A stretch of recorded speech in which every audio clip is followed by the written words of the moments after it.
നമസ്കാരം. സ്വർണവില റെക്കോർഡുകൾ ഭേദിച്ച് മുന്നേറുന്ന പശ്ചാത്തലത്തിൽ വിപണിയിൽ വലിയ മാറ്റങ്ങളാണ് പ്രകടമാകുന്നത്.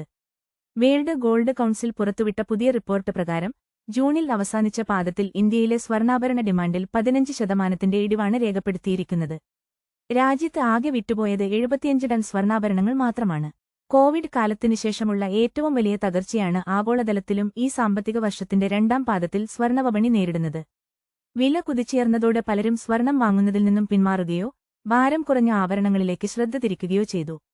ഈ വർഷത്തെ ആദ്യ പകുതിയിൽ ഇന്ത്യയിൽ ആകെ വിറ്റഴിച്ചത് 141 ടൺ സ്വർണമാണ്. ഇത് മുൻവർഷത്തെ അപേക്ഷിച്ച് 17% കുറവാണ്. അളവിൽ കുറവുണ്ടായെങ്കിലും വില ഉയർന്നതിനാൽ മൊത്തത്തിലുള്ള മൂല്യത്തിൽ 26% വർധനവ് രേഖപ്പെടുത്താൻ കഴിഞ്ഞു.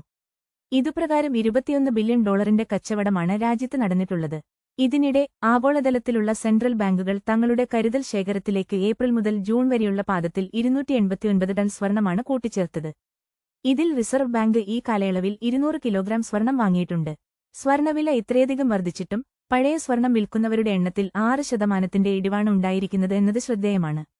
കൂടുതൽ വാർത്തകൾക്കായി ഈ ചാനൽ ഇപ്പോൾ തന്നെ സബ്സ്ക്രൈബ് ചെയ്യൂ.